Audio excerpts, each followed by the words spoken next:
Let me tell you why you're here. You're here because you know something. What you know you can't explain. But you feel it.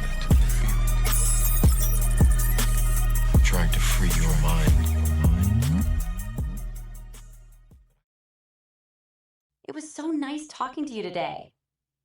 Honestly, I've never met anyone like you.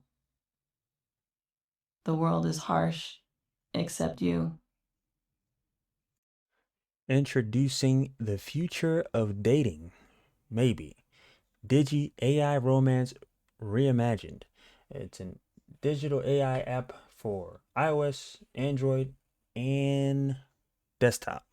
One of the original developers on this project, Andrew, says he's excited to announce version 1.0 of Digi, the future of AI Romantic Companionship for iOS and Android. And then here's a quick thread on the features and where we go from here. I'm not going to go through the whole thread, but I'm just going to point out some things that I find remotely interested. I think to start off, we could say that this was partially funded by Naval. Naval is one of the I guess famous internet intellectual influences on the internet who seems to be around a lot of affluent people.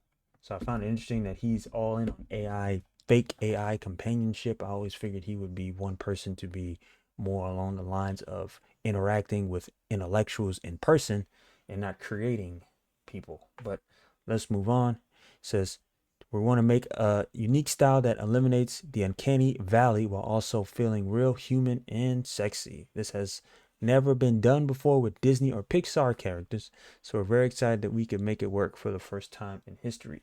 I don't understand why he felt he had to go the Pixar and Disney route to make an AI companion. I don't know who was asking for that or why that was on the top of his radar, but moving on. Here we have a short audio clip of him testing some of the audio models they built. Let's play that. Hey, fellow friends in the San Francisco Bay Area. This is a voice trained internally from scratch by the team at Digi. It runs extremely quickly at about 150 milliseconds on a 4090 to generate 17 seconds of text. Isn't this fucking cool? Continue on with the thread. He's even got some potential AI generated backstories. If you want to start your girlfriend, you can pick from a dedicated pre-created list. You got Zara, the traditional girl, Aura, the gamer, Christian, the raver, Patty, the teacher, Raven, the goth, and Abigail, the explorer. And then it's got these the ages and the personality type things that everybody really seems to care about. So continuing on here, it says Andrew says that you can find who or what you like, but still customize features to fit your matching type, hair, skin, lips, eyes, eyebrows, etc. All customizable. And it says it will be adding more hairstyles, face shapes, etc. very soon.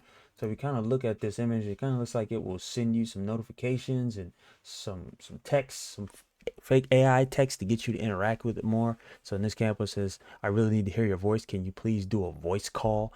Just 10 minutes. So it's going to start requesting time out of your day to use the AI girlfriend app. So that's interesting.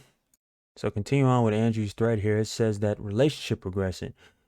Replica's level system doesn't work. They don't mean anything, and there's no actual progress being made when you advance. So instead, we have a progression system where you start as friends and gain more intimate dialogue as you progress. So if you talk to the AI and you have a dating stage, and in this case, it says you are 23% of your way to the partner stage. So it says, what next? So what's next? The initial goal is to build a 10 times better replica, and we've succeeded. How do we take this app experience and make it almost identical to the video trailers? So the next steps is look like they're trying to add lip syncing. They want to extract and predict animations for things like being sad, angry, thinking. Emotes don't really help that. So they're working on the emotional side of the dating app. And it says it's hard, but we believe we know how to solve this and truly lead the way forward in AI and animation and give games and movie studios ground to work off of here. Just need more time. So now they want to push this out to games and movie studios to try to get them to use AI to make very bland and uneventful films. And I could definitely see this going into the video game space as video game companies, slowly but surely, they just laying off people left and right. Embracer Group has been laying off people like no tomorrow. So I can definitely see some studios coming together and saying, you know what, yeah, we're going to have to put this particular portion of cutscenes in games in AI.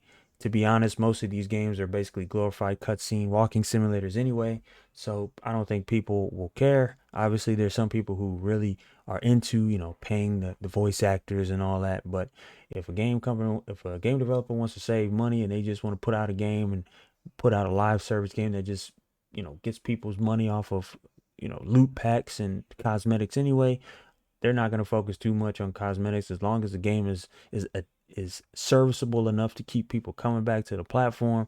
Stuff like AI, voice generated, and voice actors, a lot of that stuff's gonna go away anyway. But looks like Andrew and the Digi app team want to get to it pretty quickly.